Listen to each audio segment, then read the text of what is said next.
All right, Holiday Phillips, I've pushed the buttons. We are underway. It's good to see you, friend. I I always am excited when your name is in my calendar because I've known you for years. For those listening, we ran a retreat together years ago in England, and I'm just a fan of yours. I just like you. So welcome back. Thank you for having me back. Holiday, for those listening who don't know and adore you in the ways that I do, how do you describe yourself? Like, who are you? What's your deal? I mean, even that's perhaps a relevant question now of like, who are you now since we've last spoken, and how's this last year gone? So I don't know how you find, but I find that a really difficult question to answer. So even as you're asking me, I can feel myself kind of like trying to catalog, like, how do I best describe myself? Because there's so many ways into the question. So let me just roll with what comes. First and foremost, who I am is mother to my son, Ocean. That's the most important thing in my life. And he's 18 months. So that's new, I guess, since we last spoke on the podcast. And there's a whole load of stuff we can talk about that, and motherhood as initiation, and why that's the most important thing in my life, beyond just the love I feel for him, but how significant motherhood has been for me, at least. And then in terms of what I do rather than who I am, the most succinct way I have found to describe what I do is that I hold space or create experiences for people to be in deep inquiry. So whether that's through my writing or through conversations or through coaching, where I work with people one-on-one or in groups, or my work with organizations, I'm always really just holding space and creating experiences for people to be in deep inquiry about the questions that really matter to them, or just generally. Underneath all of that is really the truth that I have no answers, but I am a deeply enthusiastic seeker.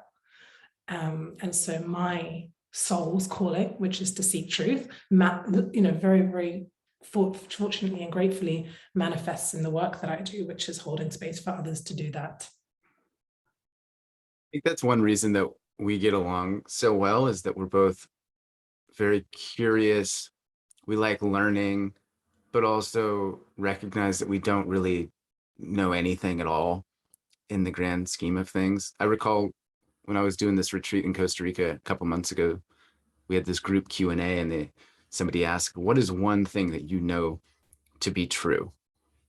And I said, I don't know shit. Like, I know that to be true in my bones. And I love that you are a facilitator of inquiry. So Holiday Phillips, you opened the door to motherhood. So I feel like I would love to know more about why that role is so important to you, or how has it changed your identity over the last year? What's the transformation or evolution that's occurred? So really, interestingly, as you said that question that someone asked you, like, what's one thing that you know to be true, immediately what dropped into my mind was that I love my son. That was just it. And I can't explain it, but it's like, in some ways, and you're a scientist, it's the most rational thing, because my evolutionary impulse is to keep him alive. So it's really going to help if I like him, because I'm going to protect him. So maybe it's just a biological thing, but you know me, I don't like to just take a kind of scientific rationalist perspective. I operate from the heart. So what I feel is like there's almost an otherworldly experience I have when I think about him or when I'm with him, that feels so pure and so deep and so true that it's like, actually, I do know that to be true. I do know that to be true, that if this is what love, that this is what love is. The way that I feel for him, this is what love is. And I can't put many more words around it, except for that it is the most like divine, ecstatic experience that I can ever imagine. In fact, the 4 months after he was born, what I can explain it as is similar to a psychedelic experience. Like I felt elevated above, or like a really prolonged ecstasy trip. Like I felt elevated above the plane of human experience, because it was just so intense, I guess. So in that sense, I think when I talk about motherhood as initiation, for me, it has been an initiation into deeper understanding of what love is. I think if I think about it with my mind, it's that real knowing that I am not the most important person in the world anymore to me. And I don't think of myself as a particularly selfish person, but sometimes, like, let me say, the other day, I got really I have grief sometimes about losing the freedom that I had in my 20s. I mean, I had the best time in my 20s. I was like, was working in London. I was living that kind of like really busy life. Me and my crew from university, we all lived like a few roads away from each other. We were partying all the time.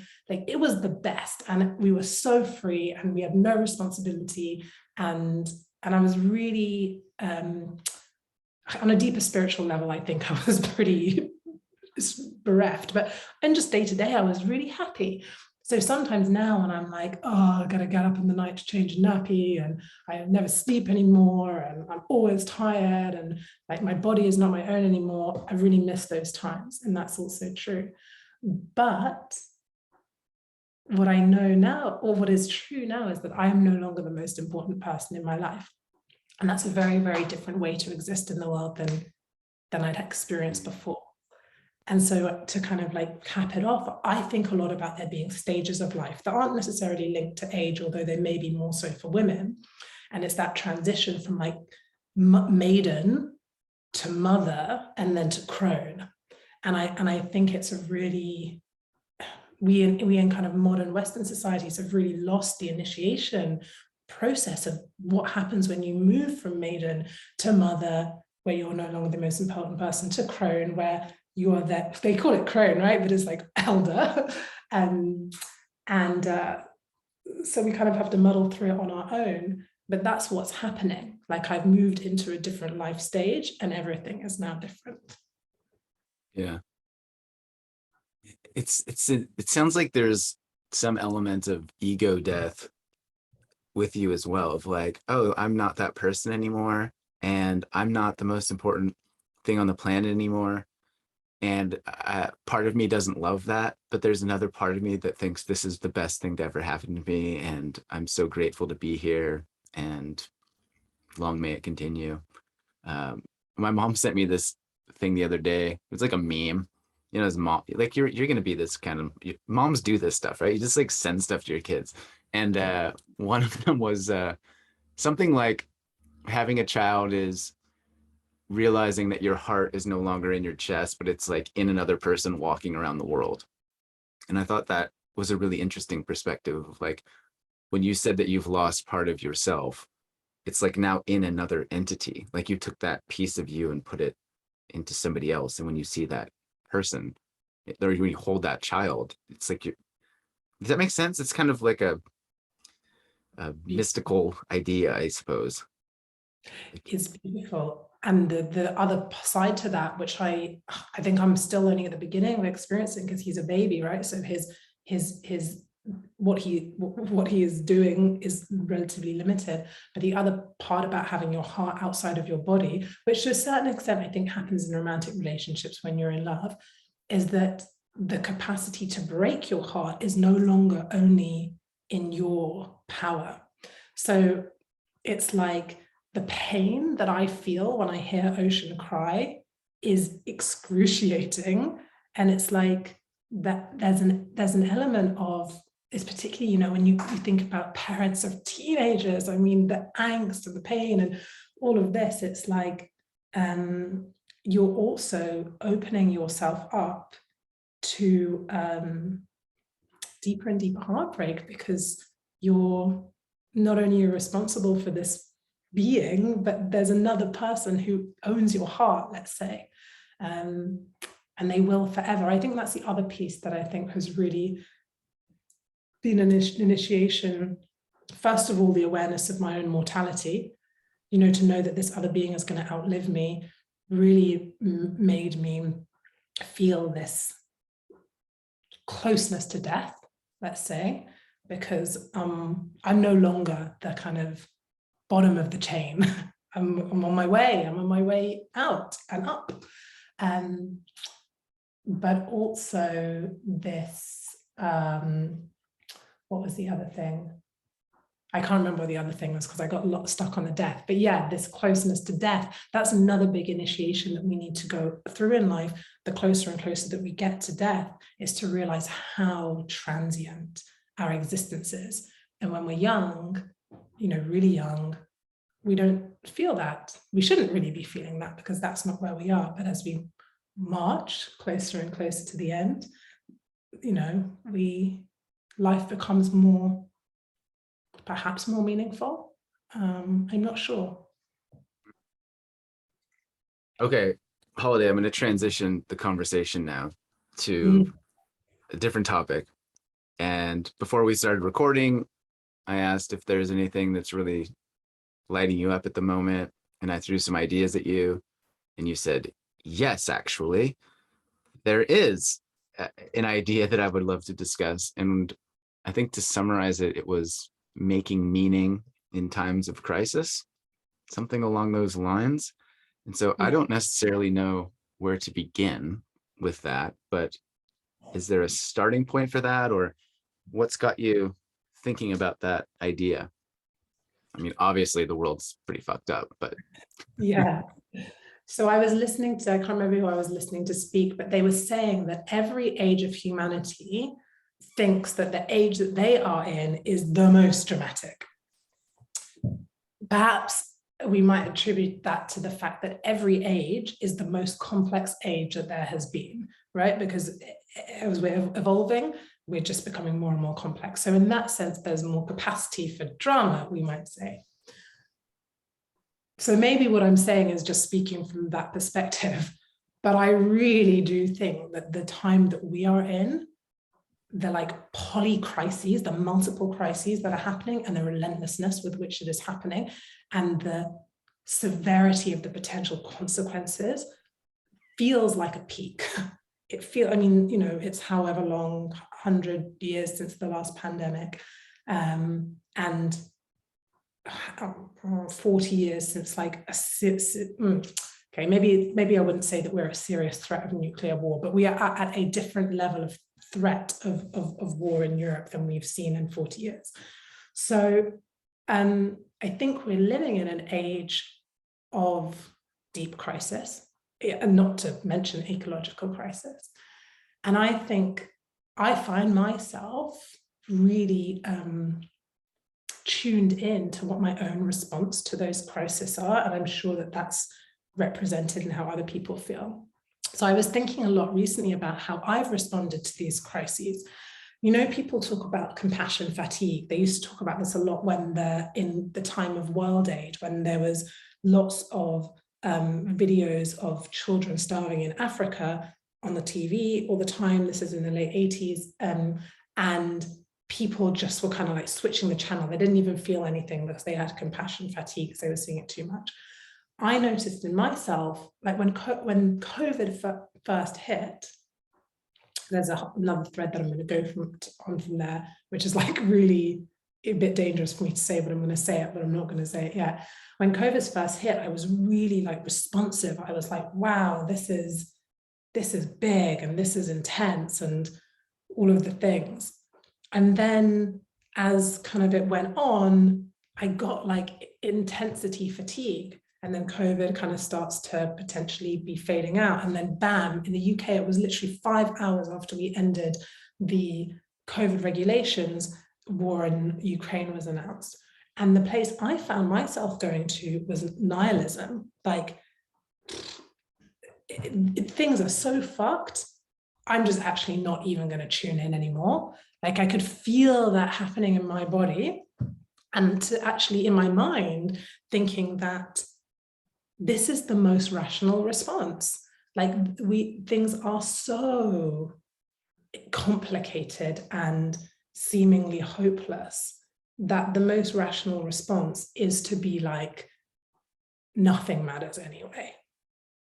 And I think that's a response to the chaos. It's like, in extreme chaos, the safest ground is to put yourself in a place of saying, well, none of this really matters, because if we were consistently open to it, it would be too painful. So that's my first place that I go. My next place that I go is then hedonism. It's like, well, if nothing really matters, then I'm here for a good time, not a long time. So I'm just going to really enjoy myself. And God, I wish I could stay in that place, because that's the best. But then kind of like after a while, like little kind of my little heart and my little conscience comes knocking and is like, hello, like, I think actually we're meant to be here to be here for each other and, love and all of that. And I'm like, shut the fuck up. But I can't stop listening to that little voice. And so I tend to go on this cyclical journey where I then am like, okay, there's some pull within humanity that just cannot tune in and drop out. Like, we can't. And my best guess on that is because we are so interconnected that when another is hurting, we can't not but hurt, even if we wish we wouldn't. And so but I have come to a place in myself where it's like, I can no longer make sense of re-engaging from a place of what we might call like classical activism, because I don't see that as a solution to the depth of the crises that we're in. Like, classical activism seeks to fix the problem in front of us, and normally that is with fight or with kind of going in the opposite direction. Like, this is terrible, therefore we need to like squash this and create something new. Capitalism is terrible, therefore we need to squash this and create its opposite, communism. Then we get this another problem coming and coming and coming. So I kind of go to two places. Like, the first place is that we need to change the conversation about how we deal with these crises to a truly radical response. Radical is from the Latin word radix, which means roots, and like start to look at what is the root of all of these issues. Like, what is the consciousness of war? What is the consciousness of pandemic is complicated because it's more than human, but let's say, like, what is the consciousness of poverty? What's beneath the consciousness of addiction? And try and get to a place where it's like, where are these all connected? And how can I be an agent for change in me, in my own heart, in my own life, rather than trying to fix all of the problems out there? Because I have I have no influence over the conflict in Ukraine. But if I go deep and deep and deep and deep into like, what is underneath this? Well, the desire for, let's say, the desire for power, the desire for dominion, fear. I definitely have those in my heart. The desire for power over another, desire for like control over another, fear. And so that's kind of where I get to is like the opposite of nihilism, in fact, which is like, oh, nothing matters, nothing I can do, to like everything matters, because what is manifesting itself in my tiny interactions with my partner and my son or my work is the same thing that is manifesting on this big global stage. Yeah, I've heard it described as the finite pool of worry. In that, if you imagine you've got a bucket, or I'm holding up a mug, it's like, here's all my worry. And then you know, the polar bears get some and the ice caps get some and Ukraine gets some and my family gets some and my job, etc. Like, it's not bottomless, right? Like, there's only so much concern and capacity for concern that I have as an individual.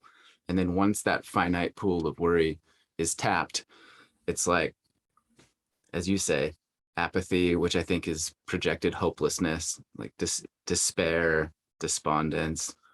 Fuck it, I'm gonna smoke all the weed and have all the sex and eat all the chocolate, right? To go to your point about hedonism.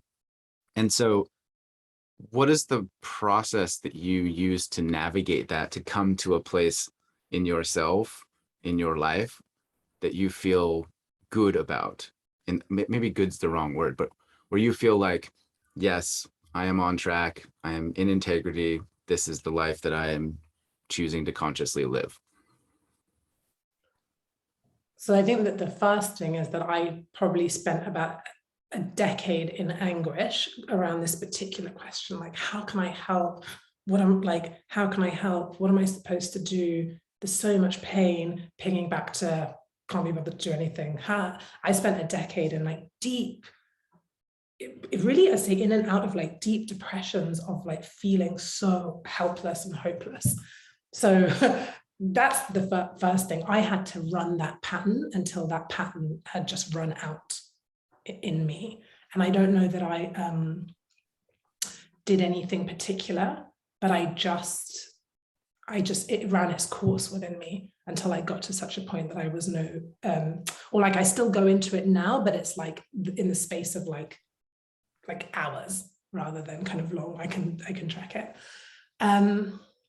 I think that it's maybe more like a set of principles that I learned and started to really feel in my body that changed things for me. And it's potentially, to your point, you were saying something a little bit earlier about, what did you say about the ego? You said it's like quite ego. You said something about it being quite ego, death ego. Yeah. That was my motherhood ego death. Okay, yeah. So I think for me it was a steady process of, through whatever work I was doing, these tiny little ego deaths, and I'm sure there's loads more to come, that allow me to see things through a different lens. So I've been doing a lot of reading of Vedic scriptures. My mum's Indian, as you know, and we come from a very deeply spiritual lineage. So we kind of learned all the stories when they were young, and then I forget them and I revisit them. And one of the teachings in the Vedic texts, in the Bhagavad Gita particularly, is about this idea of yugas. So they're like ages or epochs. There are 4 ages. There are said to be 4 ages. And there's like the golden age, which is the age of truth, amazing land of milk and honey, the silver age, the bronze age, which had descent, and then there's the Kali Yuga, which is what we are said to be in now. The Kali Yuga, from the goddess Kali, meaning the age of destruction.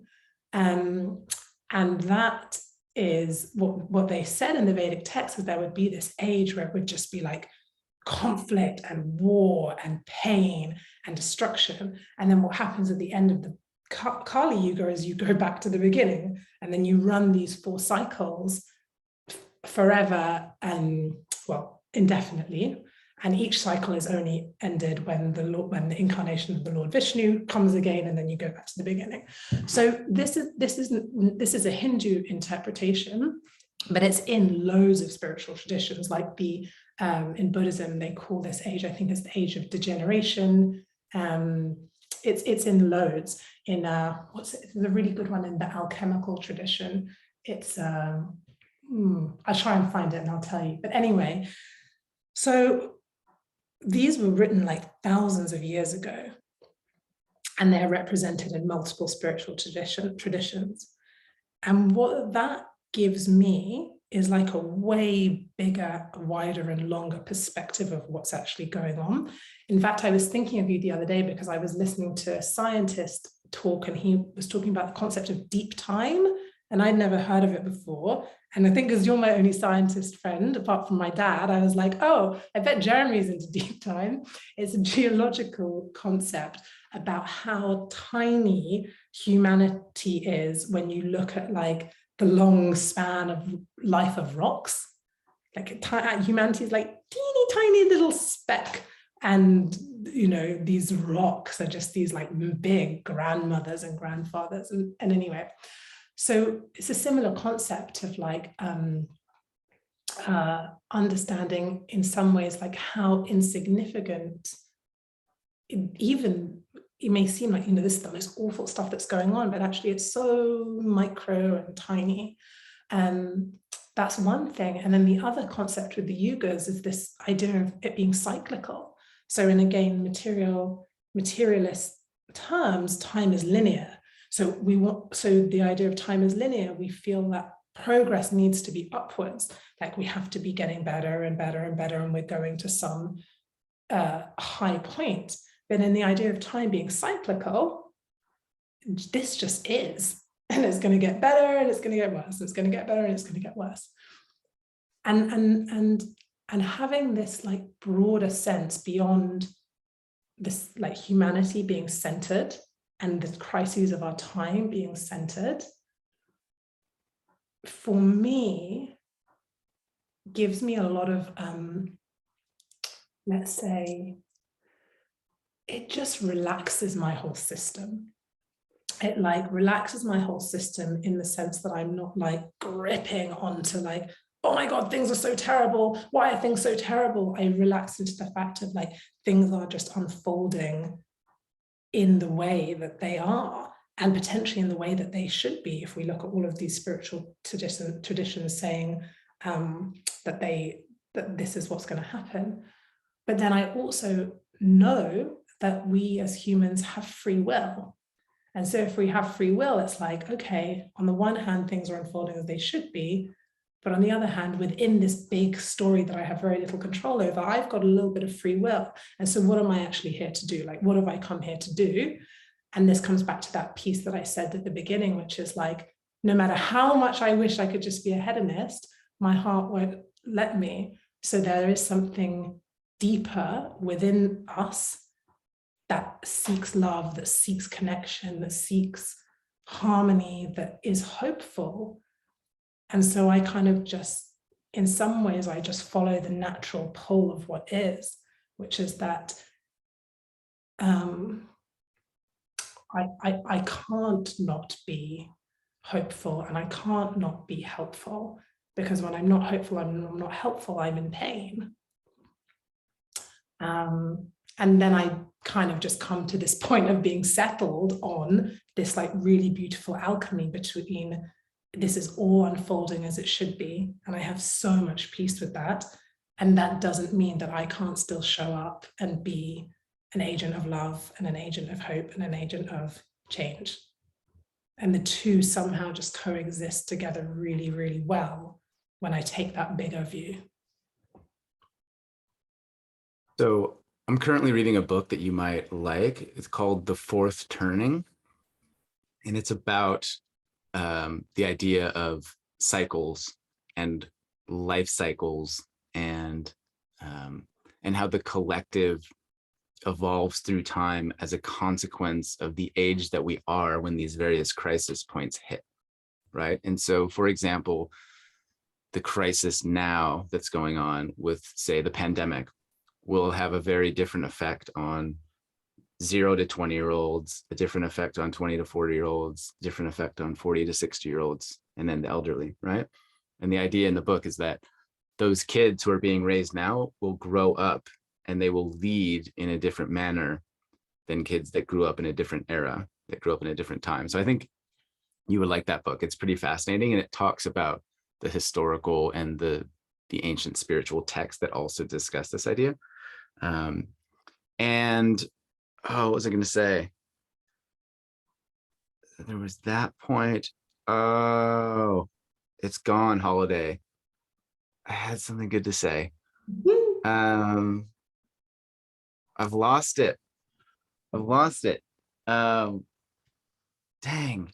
it's so embarrassing when this happens because I know that it's like recorded and like thousands of people will listen to my brain fart. But then Um, they'll just feel your humanity and they'll be like, Jeremy, yeah, he's a real guy too, like me.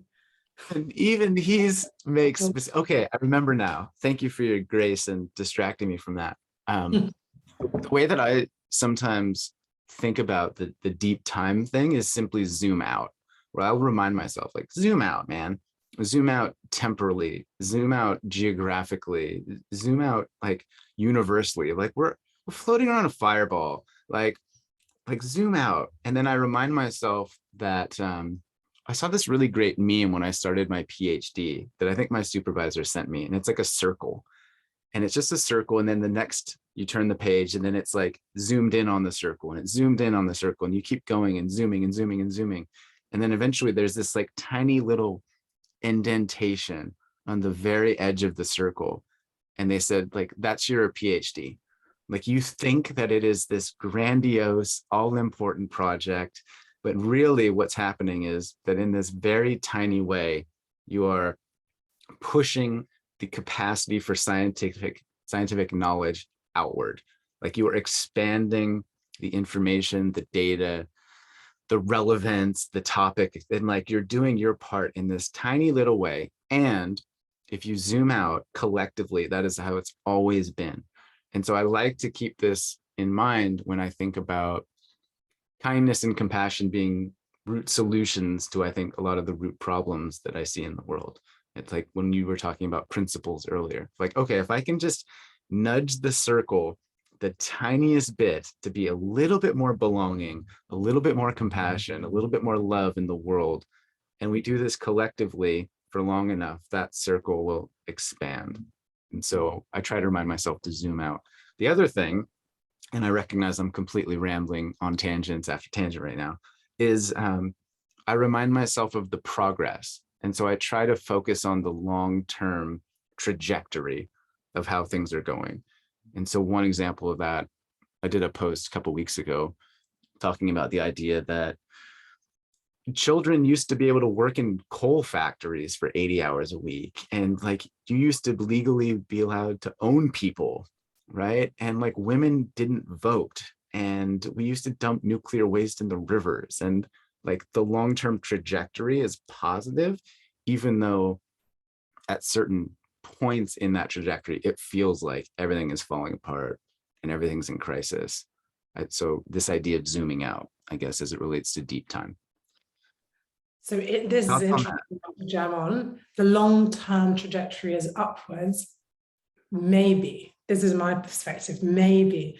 I have really been, we use this word in my house, my family, Fran-Dugald. It means like, it's a made up word, but it means like discombobulated, let's say. like confused? So you kind of like spun, like, what? Wait, what? You're like, wait a minute. It's kind of almost more, it's like a mixture between confused and kind of like gobsmacked. There's a bit more kind of shock within it, if you will. Yeah. Yeah.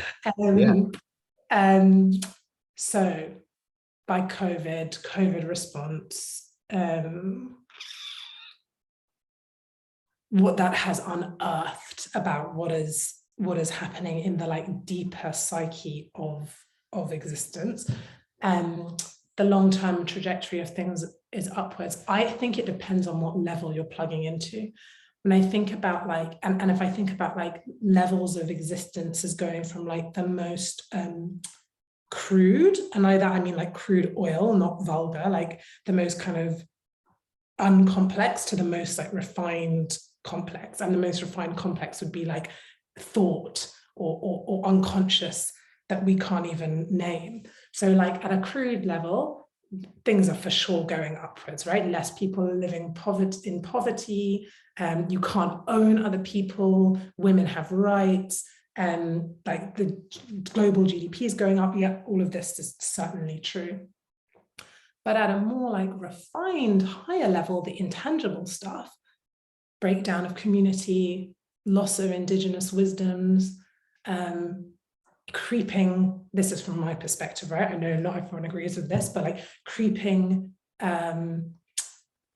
authoritarian rule, surveillance, like all of these things are actually an attack on our humanity at a very, very deep level, such to say that like the fact that we can't own people and that there's less poverty is not necessarily more important than us losing our capacity for freedom, what some people might talk about as like body sovereignty, the right to exist without being surveyed. Like these things are arguably just as much of an attack on our humanity as living in more materially disadvantaged states.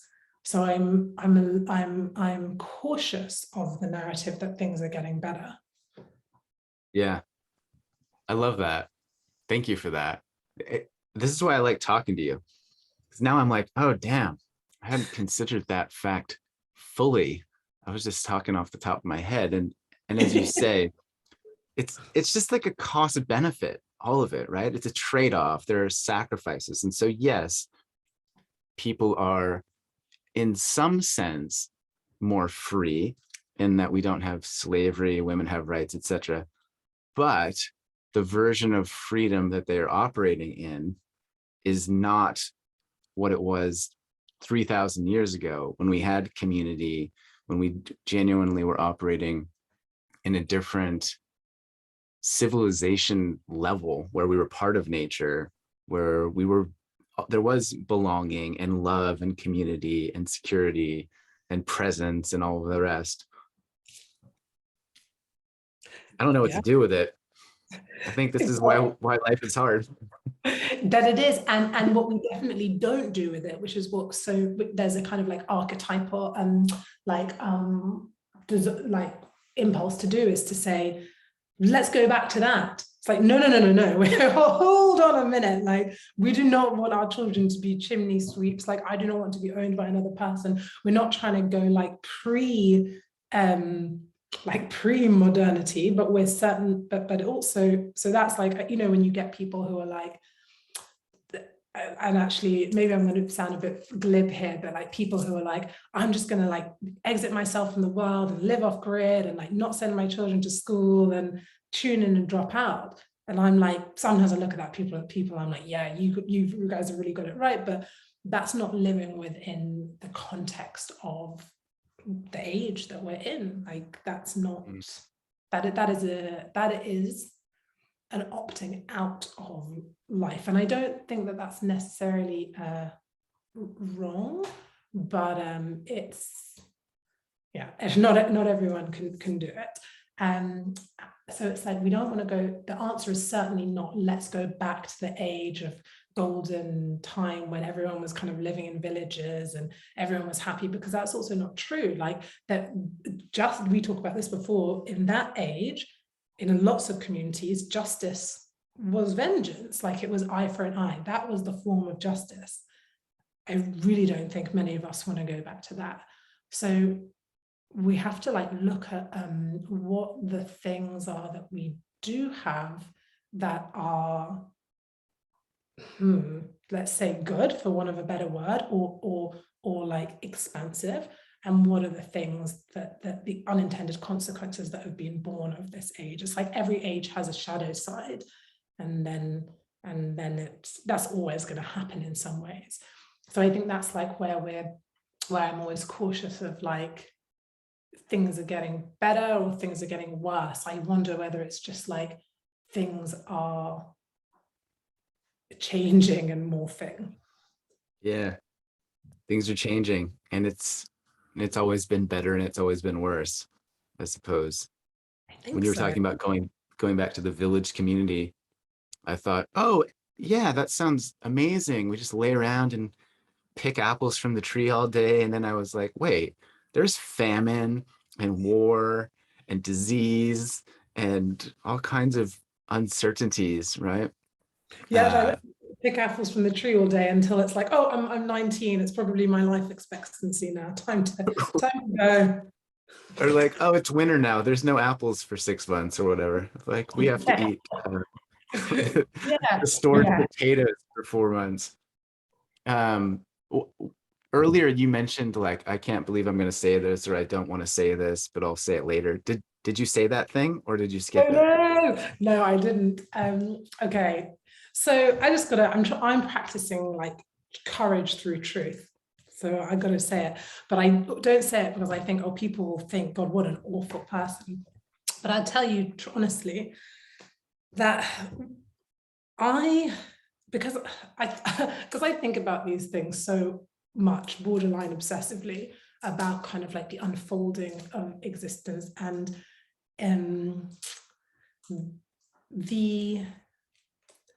I feel that the way that we are, so whilst I can say, you know, we don't want to go back to that, my heart does break by it from the way that we are living now in many ways, like so disconnected, so like mechanistically, just like born, live, work, die, you know, the vast things of inequality, repeating the same patterns of oppression, and there's and the ways that we have to deal with these things don't seem to be fixing them. So when COVID first hit, there was a big part of me that was actually like excited by the global crisis. I was like, yes, because this is a huge fucking pattern disrupt. And the reason I'm kind of like I get scared to say that is because when you say things, people want to hear what you're. We live in a world where it's like people like to be outraged. So a way you could interpret me saying that is like, well, Holidays doesn't care about like the deaths that happen and like how selfish and which is not true. But that's, I can only be honest about, that was one of the most significant ways I felt. I was like, wow, like kind of like, thank God something has come in to just slice through normality, because normality is not working for most people. And I was hopeful, and I took the view that crises have, what's the word? It's not victims. What's the word? What would be the word in war if you have people who, lots of people who die? Casualties. Was that, yeah, crises have casualties, but normality has more casualties. It has like the lives of thousands of that, like not even thinking about inequality and it has lives of thousands of people feeling like their lives are unlived because we are so disconnected, because we are so apathetic, because we are so just on this autopilot of this kind of weird treadmill of life. So I felt kind of excited by it. That was the thing that I was like, oh, I don't know if I can say that, because people are very up in arms about such things. And then, but then do I think it has? I think it's changed the course of history forever, for sure. I think it has made people in a significant way think about like how they want to be living their lives in relation to work.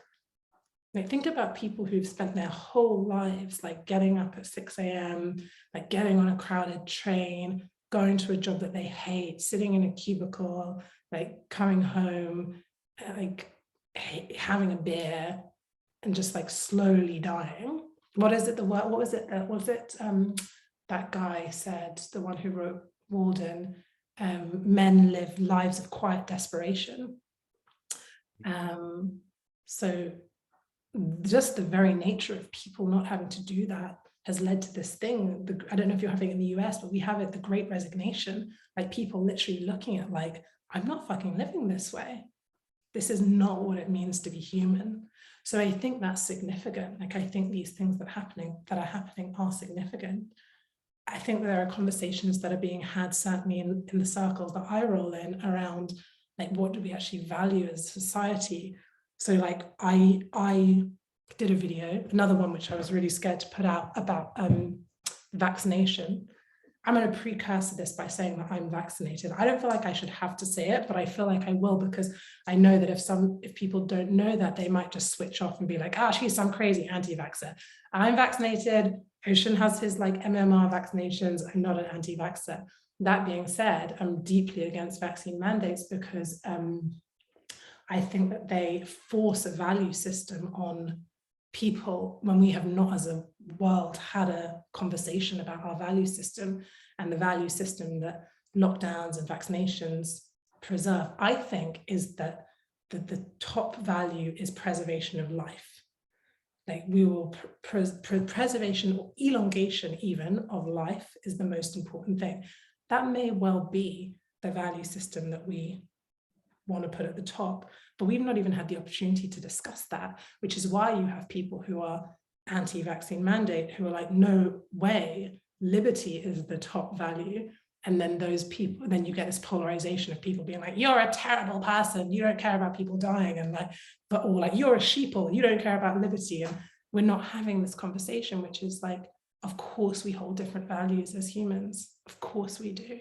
And I don't know how I kind of got to that, but I have no idea how I got to that, but I'm very fired up about that because I think that that's also changing the course of history. Like people, we can see how deeply the value system, how far the value systems are apart. And I actually think that this particular issue, more than Brexit, more than Trump, is like the most fundamental split in values of like liberty, personal sovereignty versus the commons, and kind of preservation of life. I think that's huge. And I'm sad that we're not having the conversation on a big scale on that level. And instead we're just collapsing into kind of name calling and thinking the other side is either like a kind of idiot who's just following the mainstream media, but really they don't understand that everyone's a lizard or whatever, versus like, you're just a crazy conspiracy theorist. So where do we go from here? Gosh, I when don't know. when are you running for prime minister, Holiday? I would never. Those people have said to me before, like, you should go into politics, and I would never. I'm way too much of a liability. And my dad was a politician, so I actually see how you have to, how moderate you have to end up becoming. Although that is different now because we have this crazy polarization, so you probably could be an extremist. Where do we go? That was a bit of a weird tangent. But where do we go from I guess here? one thing to like throw your way in lieu of that question, or perhaps as context, is one thing that came up for me as you were saying that was the idea of exposure. And I feel like the crisis or the crises really effectively exposes what our society values, prioritizes. It exposes our fragilities collectively and individually. It exposes everything that's going on below the surface that can be hidden in the good times. And so, for example, countless people lost their jobs and there is no social safety net for them to eat or feed their families or live, right? The healthcare system was exposed for its fragilities. Our own insecurities and fears and shames were exposed at a very open level by the public discourse and the media and how we treat each other. And so I feel like, in one sense, to go back to what we were speaking to earlier, that the crisis exposes everything. It's like radical honesty. It's like bringing the shadow into the light. And it's just saying, okay, this is actually what you are. This is actually what exists. And now, in theory, we can all agree and we can all no longer hide from those truths. And then it's like, okay, what do we do with this? Like, how can we use this? The idea that came up years ago was in the South Pacific and a tsunami struck, and they were talking about how you should never waste a crisis, that it's actually an opportunity in a sense. It's an invitation to build back better was the common phrase that was going around. So maybe with that as some context, how do we fix the world, Holiday Phillips? Couple of things that come to mind. I mean, the first thing that I would say is that we pause. So it's like if we think about who is it who said, the philosopher who I love, Bayo Akomolafe, he said something like, our solutions to the problems are part of the problem. It's the same line of thinking as Einstein, like can't solve the problem from the same level of consciousness that created it. So it's like, how do we, if part of the problem is do, fix, control, fight, war on, then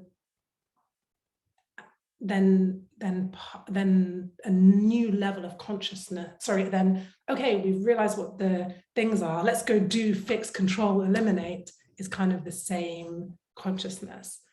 So there's an argument for saying that now we pause and see what emerges. I think kind of concurrent to that, which I think might be one of the things that we've seen from the pandemic is the actual decentering of humans. So we're talking about the yugas, another theory of ages is this theory that we're in an age called the Anthropocene, which is the age where ages where humans have so dominated the so-called natural world that we descend into crisis. So that's obviously what's happening now. And there's a theory, I think, that says that the pandemic humbled us in a sense where like a virus actually became the top of the power structure. And so there's another argument to say that it isn't for us to do and to fix and to like build back better, but it's for us to kind of be, how might we say, to recenter other forms of life, like animals, plants, viruses, fungi. And I don't know exactly what that looks like, because as a person who grew up in like a city in London in the UK, I don't have that. I don't have that kind of experience and knowledge to say what that really looks like, to actually decenter humans and recenter non-human life. But of course, there are tons of Indigenous communities for whom that is their way. So there's certainly a thread that I'd be interested in exploring of like, what does it mean actually to bring our humans back into balance with the rest of the world? That being one of the things that the pandemic was showing us, that we actually are not all powerful. We are not, man is not the measure of all things. Francis Bacon said that man is the measure of all things. Or no, but did he say our job is to like destroy the mysteries of the natural world, something like that? And that's kind of how we live, like since the age of enlightenment. It's like we are the center. So I think there's something there, and that requires us to listen to other forms of wisdom. And then maybe the other thing I think is no, I think those are the two things that I think, that we're being invited to pause and we're being invited to listen to other forms of wisdom that are not this, how do I fix, control, eliminate with my mind? And probably you and I are not the people who are going to have that wisdom, but we should still talk about it, definitely, because why not? But it's probably going to come from different voices. I was going to add a third idea, which is to feel. It's like really feel and drop in that pause, to like look around and really feel what's going on. I had Michael Gay on the podcast, and he was talking about masculinity and modern man, males in particular. And he said, we just need to pause and actually reflect that something has gone awry. And like when you pause and really feel that I think is an important component towards moving forward, right? Of like, when you look around and really take that all in, it's like, something's happened here over the last several thousand years And like, perhaps now is a good way to begin a different kind of dialogue, so to speak, a different path forward, right? To your point. Yeah. I was going to ask, have you ever read Daniel Quinn's work, Ishmael in particular? Uh, I think you'd like it. It's a giant, Whale. what's that? Whale. No, it's a gorilla. Oh, then no. I'm thinking of Moby Oh, Dick. Moby Dick, call me Ishmael. Yeah, the first line. Um, so Ishmael, it's a great book, and Daniel Quinn's work is really profound and very easy to read. And one idea that he talks about in particular is that there's basically two ways of living. There's givers and there's takers. And he describes modern man, all of our various economies and civilizations and societies, 99.99 are takers. Like, we pillage the land, we take what we need. We're not living collaboratively with nature. And then the other idea is givers, which were the indigenous cultures, the ancient wisdom, the lineages, where they give and take, and they give and take, and they give back to the land, and they recognize their place in the world, etc. And I think, to your point, this seems like a useful starting place. Like, how can we give a little bit more of the land, of each other, of ourselves, to try to make some meaning in these various crises? Yeah. Beautiful. Yeah. And And I go ahead. and I think one of the things that just kind of occurs to me is like, I'm very new to kind of this particular body of work, or like study in my own life about the tension between indigenous culture wisdoms and modern Western wisdoms. It's something that I'm only just on the beginning of my journey of understanding, but I do think there's something, because it could almost recreate the kind of same pattern that there's emerged in kind of racial conversations between white people and Black people, where it's like a kind of like pedestaling of like, I don't know anything, like I just kind of like a weird concept of like this noble savage, which I really felt after the George Floyd thing, in that weird power dynamic was kind of created. And then white people were kind of denigrating themselves and like, oh, I can't be in any conversation, and I'm so small. And I don't think that was a good thing. But I wonder whether there's a same thing here, which is to say, like, we may not have the lineage of those wisdoms. However, we are all land beings. So it's like we all have a connection to a land, to the land that were born on, and we all have bodies that are part of the natural world. And I wonder whether there's like two streams there. There's like, there are deep wisdoms that are being eroded and lost, that would live in indigenous cultures, that we need to listen to, because we've lost that. We in this, let's say in the UK, have lost that wisdom.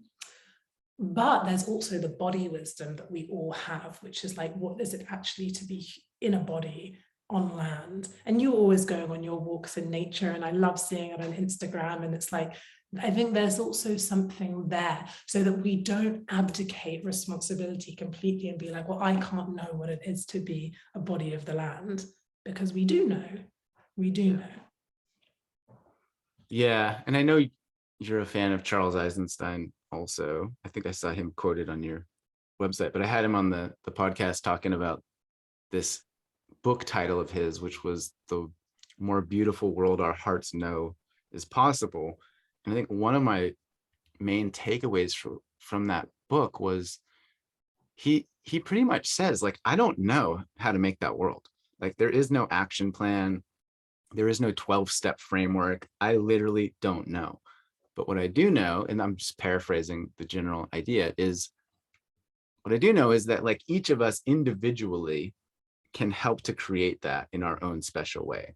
Like, our world needs painters, and it needs accountants, and it needs teachers, and it needs talkers, and it needs, farmers. And so when we're living in that way, perhaps with the collective in mind, And to your point about feeling genuinely in our bodies and in our truth and in our purpose, perhaps that's a compromise of sorts in terms of how to move forward. Yeah. And this, I think, is a conversation for a whole other podcast. But the real kicker is that we have to do all of that without moralizing, without so like we may be, okay, I'm trying to create the more beautiful world that my heart knows is possible by being good to my brothers and my sisters and kind of like connecting with the land. And I have to do all of that without seeing myself as this great person and everyone else who's not doing this is some heathen. Like, whew, that's really the hard part, because that's if we think about, go back to the beginning thing we're talking about, it, like what's the thing at the root that ties all of these crises together? It's separation from ourselves, from each other, from the earth. And every single time we try and create the more beautiful world our hearts know is possible, by separating ourselves from others, by saying, oh, look how good I am, I'm trying to create the more beautiful world our hearts know is possible, like, ooh, I'm so great. We're just doing the same thing again. And I think that's the piece that is really, at least in my life, like that's the work that I'm about. Like how do I continue to kind of become a more, let's say, whole, evolved, loving version of myself without becoming superior? I think that'll be the rest of my life's work. I 100% agree. To rein in the righteousness of Yeah, because it's so fun. Oh, you smoke cigarettes and eat Doritos? Like, oh, I'm better than you. I had some spinach last night. Or like, oh, you're mean to your mom. Like, I love my mom. I'm way better than you are, right? Because that's exactly right. There's this thread of separation. I think he talks about the illusion of separation, right? That underlines or that threads through our society. And it's like, no, it's not that. It's cohesive, collective, belonging, love, accepting. It's like, cool, you want to smoke cigarettes? Knock yourself out. Like, you want to do lines of Doritos off of a Twinkie? Like, knock yourself out, man. Go for it. It's cool, right? Yeah. And then that is perhaps the monumental tectonic shift that might occur and really influence some stuff. I think so. I think so too, but who knows? I don't know shit to tie this all to the beginning. It's like we've solved it, and also Yep. we don't know anything. That seems very reasonable, and also I have no idea what we're talking about. Yeah, like I've done this before. Holiday Phillips, I adore you, and I appreciate the way your brain and heart works, and the work that you're doing in the world, truly. And it's always a pleasure to chat. But for those listening, where can they find you? I know you've got a website and an Instagram account. Is there other places? Best place to find me is on Instagram. So I'm all my kind of talks or poetry, like musings, all goes onto Instagram. And then if you want to like work with me more directly, then go onto my, just DM me on Instagram or go onto my website and you can see some of the other stuff that I do. But yeah, best way. You work with like businesses and corporations as well. Are you still doing that work? Like Yeah. diversity, inclusion, all that stuff? Yeah, I work with businesses around building cultures of inclusion, diversity, kind of decolonizing the workplace. Yeah, it's so funny because sometimes I think I did a post one time when someone was like gone on the website and they were like, you work, because I work with like some real like serious organizations, and they were like, I can't believe that you do that. I thought you were just, as they said to me, I thought you were just a strange internet panda who talked about love a lot. And I love that so much. I was like, yeah, I am a strange internet panda who talks about love, but I'm also like an actual person who works with like actual organizations. Yeah, trying to create that world we talked about. Yeah. Okay, so I will put those links in the show notes. If you're listening, go follow Holiday, get in her life. If you're the CEO of PepsiCo, hire her. And hopefully I'll see you in June when I'm in England. No doubt. We'll hang out and I'll hold your boy. That'll be fun. Yes, and because you're doing a workshop, no, in England. Yeah, hopefully. You can come and if you're British and you're listening to this and you want to hang with me and Jeremy, I'm gonna be at that workshop. Yeah, we just need to find a space. I think I messaged you about that. Like, do you Yeah, know a yoga? I owe you Anyway, one. so if you're listening and you're in London and you know a workshop space, send me a message. Get me out there. Okay, that's really it. Thank you again. I love you. I adore you. And it's always good to see you. Yeah, you too.